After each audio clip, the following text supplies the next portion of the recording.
So my name is Ciara Williams, and I'm one of the co-executive directors with the Post-Landfill Action Network. So before joining Plan, I was actually working at Mural Arts, and I've been involved with Trash Academy. So I'm going to tell you a little bit about the Post-Landfill Action Network. We are an organization that's committed to the zero waste movement, and specifically, we work directly with college campuses. And Plan has a network of over 300 college campuses that we call member schools. So their administration pays an annual fee to receive different materials, direct advising, and other direct student support that is designed to educate them about the zero waste movement and also to plan different projects and initiatives on their campus. So when thinking about this idea of zero waste, it's definitely something that started off as a white dominant space and something that's often centered around people's purchasing power. So this organization has been around for 8 years, and kind of as the zero waste movement becomes more concerned with social justice, racial justice, environmental justice, I feel like that transition is definitely reflected in the organization as well. So Plan first started off doing move out programs on college campuses. So some of y'all might be familiar with what those are. So when you think about students moving out of a campus at the end of the school year, there's a lot of waste that happens. There's a lot of things that are thrown into the trash. And more often than not, these are materials that are in fine working condition, but there's just no ability for the students to bring them with them or no desire to do so. So it's just more complicated and often less expensive to just throw them away and then to repurchase those materials the following school year. So given this pattern of disposal at the end of the school year, a lot of different move out programs emerged to address that waste. So that's kind of where Plan got its start. And throughout the years, our work is less focused on campus-based move out programs and increasingly focused on this larger idea of zero waste and how it connects with environmental justice. So when we first started, we did focus more on college campuses, but now we're working more and more on the relationships between college campuses, college students, and the surrounding communities.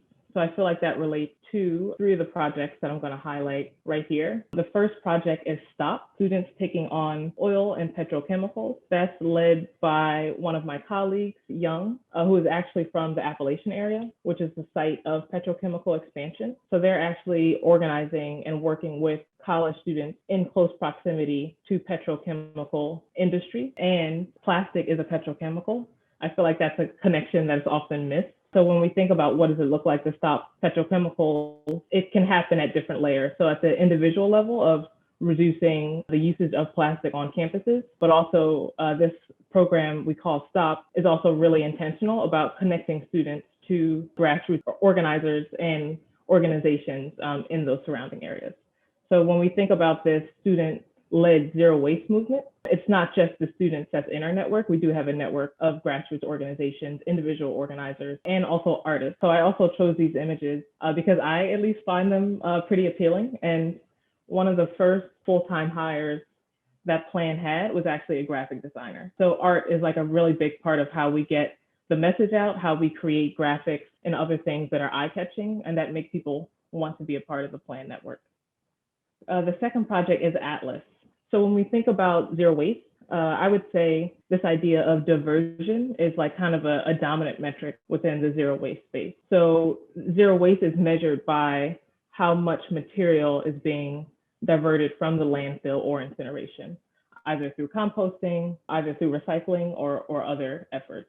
So what Atlas does is Atlas is kind of expanding how we understand and measure zero waste on college campuses.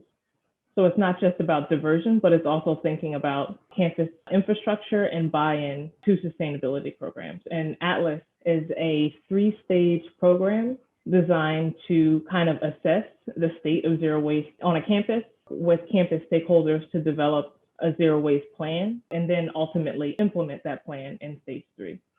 And the last project, which is kind of a series of projects that I'll highlight, is so although Plan kind of started to focus on content, I would say our work now is mostly centered on student leadership and student education. So we do have a large body of manuals that kind of walk students through different sorts of projects that they can implement on their campuses. This includes establishing free stores on college campuses, move-out programs, composting and community gardens, and other efforts like that. So that's kind of like a general way that we're engaging students within the zero waste movement. And then we also have other projects that are more specific to petrochemicals and collaborating with grassroots organizations and other efforts like that. So even though we engage campuses individually, we also try to create space for campuses to engage other campuses. So we have Action Camp, which is kind of like 4-week-long training series that happen throughout the year. We have summits that are kind of like simulations where students can kind of practice what it looks like to build these programs on their college campuses. So finally, I wanted to talk a bit about our theory of change. So our theory of change is called POI, which stands for Points of Intervention. So when we think about this idea of zero waste, it is a direct challenge of the linear consumption economy. So this graphic, the red aspect represents the linear consumption economy.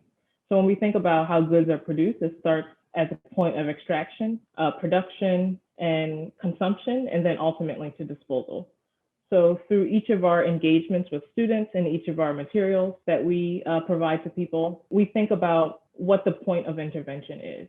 And our work is advocating across different areas of this linear consumption economy. And we're supporting students to stand and collaborate with grassroots organizations in direct opposition to petrochemicals. So you can kind of see that as an act of resistance. So that's that point of intervention. We also focus our efforts on working directly with students and their campus administration to build out infrastructure programs on college campuses. So that can be surplus stores. So instead of departments kind of being in silos and just purchasing materials for one singular department, they're required to kind of go through the surplus program on campus before they're purchasing pens or t-shirts or whatever it is that they might need. So our work is pretty varied. And like I said earlier, we have over 300 different campuses spread across the United States, and we're hoping to grow our network, not just on college campuses, but also continuing to work directly with grassroots organizations.